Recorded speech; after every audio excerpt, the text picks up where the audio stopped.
The House is approaching votes on trade, and as you know, the President does not want changes to the Senate bill because it would require it to go back to the Senate.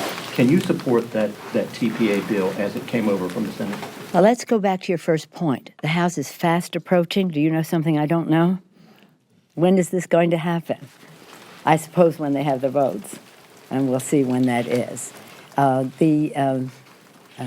We have really had a very, I believe, internally respectful process going forward where we have invited the administration on a regular basis to address different categories in the bill, and in some cases, different countries. We have many objections to the TPA, but the TAA bill is a non-starter in terms of how it is paid for. Madam Leader, how many votes have you told Speaker Boehner he is going to have to deliver from his side of the aisle to get TPA across the finish line? 200. So 17 is, the 17 declared Democrats are the only ones that you think he... No, I don't know, but I think that 200 is what it should come up with. They have 246 or 245, whatever the number is. Speaker should be able to deliver 200 votes. The awesome power of the Speaker.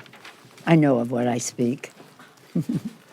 But maybe there'll be more Democrat. I don't know. I don't think that, I don't know why they want this so much. They have the majority, why there's even any question that they can deliver their vote. But you have to speak to him. You mentioned some issues with TAA and the pay-fors. From a dollar amount, that's a relatively small issue. Can you kind of go into detail about what the pay-for, what your objections are to the pay-fors? The pay-for that the Senate had came out of Medicare, so I have an objection to that. And you're right to point out that the money that is set aside for the Trade Adjustment Act to help those workers in those communities that have been hurt by a trade, it's under $1 billion. It's several $100 million. A small price to pay. Really, we should be doing much more. But nonetheless, it must be paid for, and we don't like where they've taken the pay for. Do you feel that you have responsibility for passing the president's trade bill, Absolutely. or is it the speaker's? It's absolutely the speaker's responsibility. It's where the support exists in his caucus. He has the majority, and it's his responsibility.